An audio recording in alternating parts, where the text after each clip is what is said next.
Namaste Galawers. Halo Galawers, kembali lagi bersama gue Fatima Tawasara di channel Ungu Film.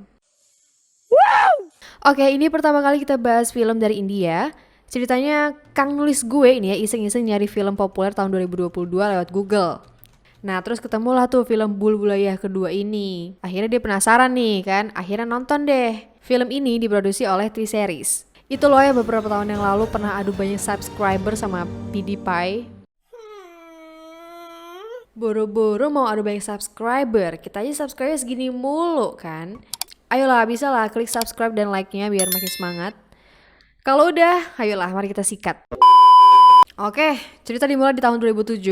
Keluarga besar penghuni rumah yang gede ini lagi nungguin pendeta lagi baca mantra. Gak lama, barang-barang pada bergerak sampai ada yang pecah sendiri. Tiba-tiba, seorang perempuan berkepang bernama Anjulika diseret oleh sesuatu sampai ke lantai 3. Roh yang menarik Anjulika ini dikepung oleh beberapa pendeta dari berbagai sisi yang bikin rohnya terpaksa menampakkan diri. Gak pakai babi bu, pendeta melempar abu ke arah roh bergaun hitam itu sampai terpental dan disegel di sebuah ruangan. Sejak saat itu, seluruh keluarga besar meninggalkan mansion itu, termasuk Anjulika dan seorang anak perempuan yang jadi salah satu pemeran utama di cerita ini. Dan inilah 18 tahun berlalu sejak peristiwa di mansion, di pegunungan bersalju, seorang pria bernama Ruhan Randawa tak sengaja papasan sama cewek cantik bernama Rit Thakur. Dia mengembalikan koper pink milik Rit yang ketinggalan di gondola yang dinaikinya sambil cari perhatian ke Rit. Tapi sayangnya, si Rit ini udah ilfil duluan. Ya wes, yang penting ganteng. Pertemuan singkat mereka berlanjut di kos.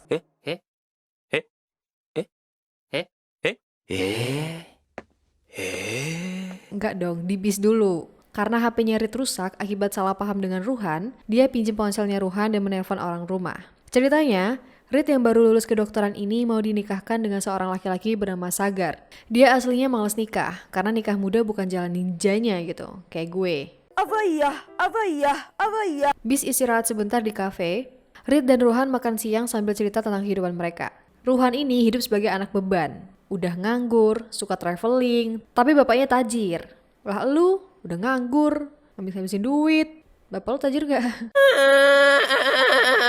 Sedangkan Rit hidup dalam pengawasan ketat bapaknya yang pergi keluar kota aja harus cari 1001 alasan. Ruhan membujuk Rit untuk datang ke konser musik yang diadakan sekitar sana, biar si Rit ini sesekali merasakan yang namanya piknik.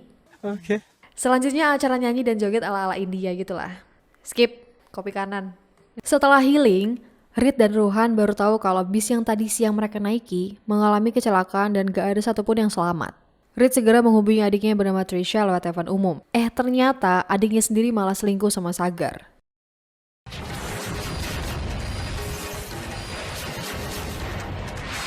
Ya sudahlah, Rit memilih untuk memutuskan kontak dengan keluarganya biar dikira meninggal karena kecelakaan di bis. Rit membujuk Ruhan untuk ikut dengannya ke Bhavanigard dan tinggal di rumah lama keluarganya. Baru aja sampai pintu masuk, nyali Ruhan udah ciut duluan. Apalagi ketika Rit bercerita soal roh Manjulika yang tinggal di rumah ini. Ada cowok ganteng begini takutnya malah sama hantu. Di saat Rit menyalakan lampu mansion, seorang warga yang kebetulan lewat, kita panggil aja Upin, kabur dan lapor soal apa yang dia lihat pada keluarga besar Thakur yang lagi berduka atas meninggalnya Rit. Rit ngasih tahu kenang-kenangan selama dia tinggal di rumah lamanya pada Ruhan. Sedangkan di sisi lain, keluarga besar Thakur dan warga sekitar berbondong-bondong pergi ke rumah lama. Rit berhasil sembunyi, tapi Ruhan dengan pedenya menghadapi kerumunan warga. Dia mengaku sebagai orang indigo yang datang ke rumah lama karena dituntun oleh arwah Rit. Semua orang gak ada yang percaya dengan cerita Ruhan. Bahkan Thakur, kepala keluarga Thakur dan ponakannya bernama Potlu hampir mengajar Ruhan. Barulah mereka mulai percaya ketika Ruhan tahu kenangan masa kecil Rit di rumah lama yang baru aja Rit ceritakan. Ruhan menyuruh kerumunan warga pergi untuk mempersiapkan pindahan ke rumah lama sebagai permintaan terakhir Rit. Usai menangani warga desa, Rit kagum dengan Ruhan yang bisa meyakinkan satu desa. Dia minta tolong pada Ruhan lagi untuk meyakinkan keluarganya agar pernikahan Trisha dan Sagar segera dilakukan. Ruhan menolak, dia gak mau terlibat lebih jauh lagi. Apalagi kalau pada tahu kalau Rit masih hidup. Rit berani menjamin kalau dia gak akan ketahuan karena rumah lamanya ini udah kayak labirin dan punya banyak kamar. Pokoknya gede banget lah. Oke. Paginya, rumah lama dibersihkan dan upacara pemakaman Rit mulai dilaksanakan. Ruhan mulai akting dan meyakinkan keluarga Thakur untuk segera melaksanakan pernikahan Trisha dan Sagar. Keluarga jelas gak setuju, terutama Thakur. Ya kali gitu kan anaknya baru aja meninggal langsung ngadain pernikahan. Biar meyakinkan, Ruhan pura-pura memanggil arwah Rit.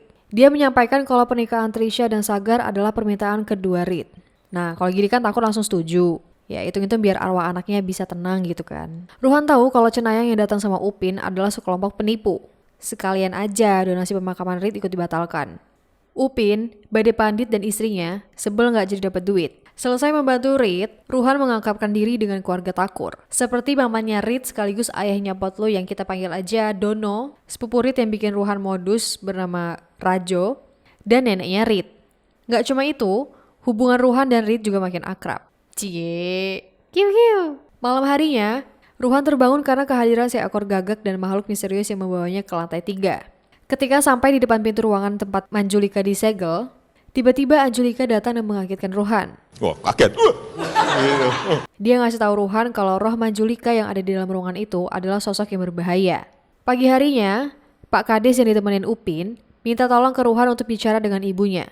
Pas sampai di lokasi, Ruhan baru dikasih tahu kalau ibunya Pak Kades baru aja meninggal. Jadi maksudnya ya bicara sama roh ibunya Pak Kades untuk nanyain di mana emas warisannya. Gak mau ngeganggu Ruhan, Upin nyuruh orang-orang meninggalkan Ruhan dan mayat ibunya Kades sendirian. Kondisi yang pas ini dijadikan Pandit dan kawan-kawan untuk mengerjain Ruhan. Mas ganteng ini tentunya gak bodoh ya. Dia tahu ada boneka monyet di bawah kursi ibunya Kades yang berarti Ruhan lagi dikerjain. Ruhan melempar asal boneka monyet dan bikin efek domino. Lah dia malah gak sengaja nemuin persembunyian emas yang dicari-cari. Sejak saat itu, Ruhan dapat julukan sebagai roh Baba dan Upin pindah haluan jadi pengikut setianya. Tapi kita tetap panggil Ruhan aja.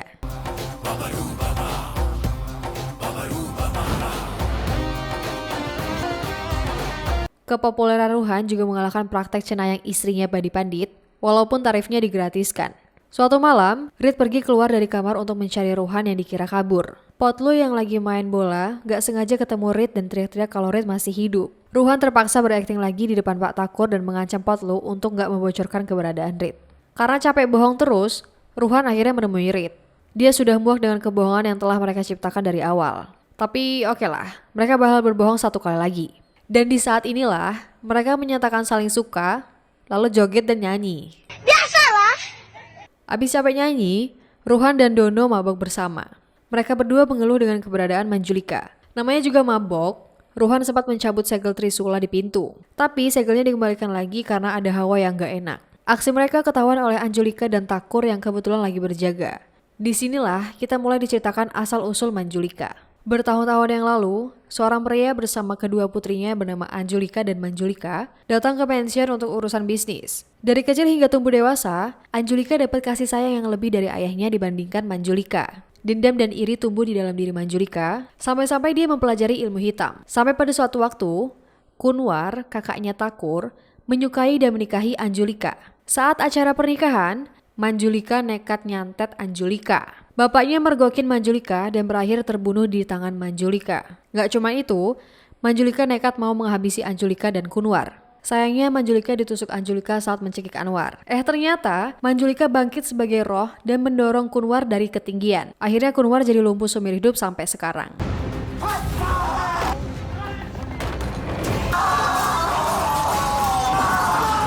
Usai diceritakan soal Manjulika, Ruhan membawa Reed keluar rumah untuk menghirup udara segar. Lah pas mau balik ke kamar, Upin melihat Reed dan mengundang Pandit beserta pengikutnya ke rumah untuk membuktikan perkataan Upin. Seisi rumah mencari Reed. Dia dan Ruhan paniknya gak ketulungan. Ruhan terpaksa menyembunyikan Reed di ruangan tempat Manjulika disegel. Otomatis, segel ruangan itu dibuka dan Manjulika jadi bebas. Pencarian Reed gak ada hasilnya. Pandit curiga kalau Reed disembunyikan di ruangan Manjulika. Keluarga Takur gak percaya dengan perkataan Pandit. Ya kali Ruhan nekat menyembunyikan Reed di situ. Ya sudahlah, Pandit dan pengikutnya pun pergi dari sana. Usai keributan yang dibuat oleh Pandit, Ruhan diam-diam segera mengecek keadaan Reed. Lah kaget dia. Wah, kaget. Si Reed udah dandan kayak Manjulika. Bentar, nyanyi dulu bos. Oke. Setelah nyanyi, Reed ketawa lihat reaksi Ruhan. Dia cuma pengen isengin Ruhan aja sih. Namanya juga dokter. Reed mana percaya dengan hal-hal goib. Gue juga gak percaya.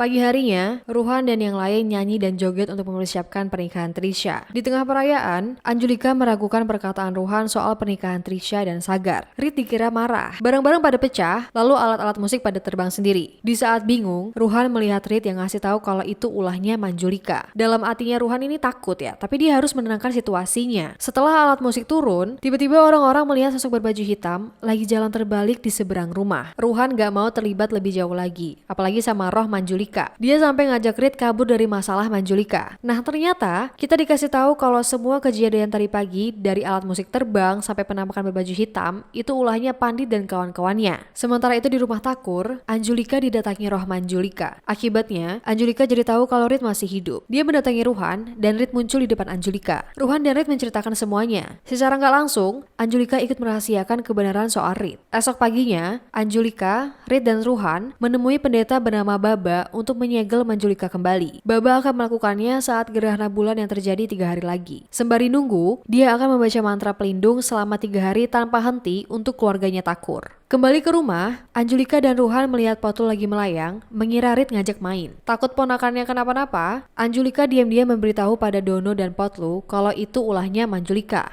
Suatu malam, Ruhan diam-diam pergi ke ruang tengah untuk ketemu seseorang. Dia kaget melihat Potlu lagi nyusun puzzle sosok Manjulika. Lalu rohnya datang dan ngagetin Ruhan. Untung cuma mimpi. Ruhan kaget ngelihat Anjulika udah ada di depannya. Anjulika ngasih tahu kalau Dono itu hilang. Anjulika dan Ruhan malam-malam nyari Dono. Mereka nggak sengaja papasan sama Potlu dan emaknya yang sama-sama lagi nyariin Dono. Potlu hampir keceplosan soal Manjulika, tapi untungnya Ruhan cepat membalikan keadaan dan bikin ibunya Potlu kembali ke kamar. Ruhan dan Potlu menemukan Dono lagi tidur ngorok kenceng banget di kamar Manjulika yang disegel. Udah gitu nggak mau pindah lagi. Ya udah dibiarin aja di sono, yang penting orangnya masih ada gitu kan. Di suatu tanah tandus, Baba dan pendeta lainnya mau persiapan penyegelan Manjulika. Mereka diganggu dan dicegat oleh roh Manjulika. Baba dirasuki oleh roh Manjulika dan menghabisi anak buahnya sendiri. Sementara itu di desa, Ruhan menemui Pak Kades dan penduduk desa yang minta bantuan padanya. Di saat dia acting lagi di depan warga, Ruhan mergokin percakapan Upin, Pandit dan istrinya yang berencana nakut-nakutin Ruhan lagi. Langsung dihajar tuh Pandit dan Upin. Sedangkan si istri kabur dan berakhir pingsan karena ketemu roh Manjulika. Pandit mengira istrinya sudah kembali, tapi Upin lari ketakutan karena itu bukan istrinya Pandit, melainkan Manjulika. Digamparlah tuh si Pandit sampai pendengarannya kembali pulih. Dia baru sadar kalau itu roh Manjulika, lalu ikutan kabur. Mereka berdua dicegat oleh Ruhan karena takut sama sosok Manjulika. Ruhan gak percaya. Dia dengan berani menemui Manjulika sendirian. Setelah tahu Manjulika beneran, Ruhan langsung kabur. Kabur. Gak bisa. Sayangnya, dia berakhir jatuh dari ketinggian. Pandit dan teman-temannya datang ke rumah Thakur untuk berpamitan pergi karena gak mau berurusan dengan Manjulika. Buat modal, mereka sekalian nyolong barang-barang berharga. Pas mau cabut, rumah Thakur mendadak padam. Ruhan tiba-tiba datang, nyanyi dan nari di aula tengah. Udahlah. Disaksikan oleh seisi penghuni mansion. Sebelum pergi, Ruhan membisikkan sesuatu pada Kunwar. Ruhan yang dari awal bertingkah aneh, mengaku kalau dia adalah Manjulika, yang artinya Ruhan ini udah kesurupan. Semuanya lari ketakutan, tapi pintu rumah terkunci sendiri. Ruhan menuntut balas dendam pada Anjulika. Di saat genting seperti ini, kebenaran soal Reed yang masih hidup ikut terbongkar. Ruhan terus memojokkan Anjulika, sampai Reed pasang badan dan minta Ruhan untuk melawan kesurupannya. Kondisi makin gak terkendali ketika Anjulika tiba-tiba menyandera Reed dan meneriaki Anjulika yang merasuki Ruhan. Loh, gimana sih? Jadi, sewaktu Ruhan hampir jatuh dari ketinggian, dia baru sadar kalau roh yang meneror keluarga Thakur adalah Anjulika. Nah, cerita kalau Manjulika nyantet itu emang benar, tapi tujuannya agar Manjulika bisa bertukar peran dengan kakaknya, Anjulika.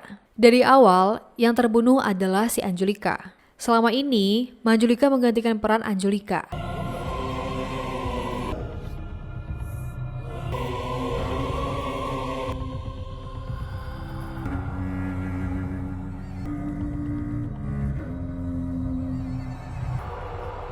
Nah, si Kunwar gak sengaja tahu soal itu. Makanya, Manjulika menjatuhkan Kunwar dan dibikin lumpuh seumur hidup. Beberapa keluarga Thakur yang meninggal, memang ulahnya si Manjulika biar identitas Manjulika sebagai Anjulika gak kebongkar. Pusing? Kamu nanya? Ya intinya Manjulika ini merebut kehidupan si Anjulika gitu. Keluarga Thakur udah tahu kebenarannya. Sekarang Anjulika bisa melukai dan mengurung kakaknya. Anjulika meminta Thakur untuk memaafkan Reed dan Ruhan. Cerita diakhiri dengan keluarga Thakur yang meninggalkan mansion lama untuk kedua kalinya, membiarkan urusan kakak beradik itu berlangsung di rumah lama. Jadi begitulah cerita hantu-hantuan dari India. Plot twistnya oke sih, tapi gue agak sebel ya sama nama-nama keluarga Thakur. Ribet gitu. Ya secara keseluruhan menurut gue film ini bagus sih. Udah sih gitu aja. Gimana menurut kalian? Apakah seru atau malah pusing? Silahkan berpendapat di komentar. Kalau ada film dan series yang pengen dibahas juga, Mau yang serem sekalian gak apa-apa. Palingan editor sama yang bikin skrip pada gak bisa tidur sih. Gue mah aman. Boleh. Pesan yang bisa kita ambil dari film ini adalah jangan lupa piknik. Bentar lagi lebaran. Oke. Oke, sampai bertemu di pembahasan berikutnya. Bye-bye.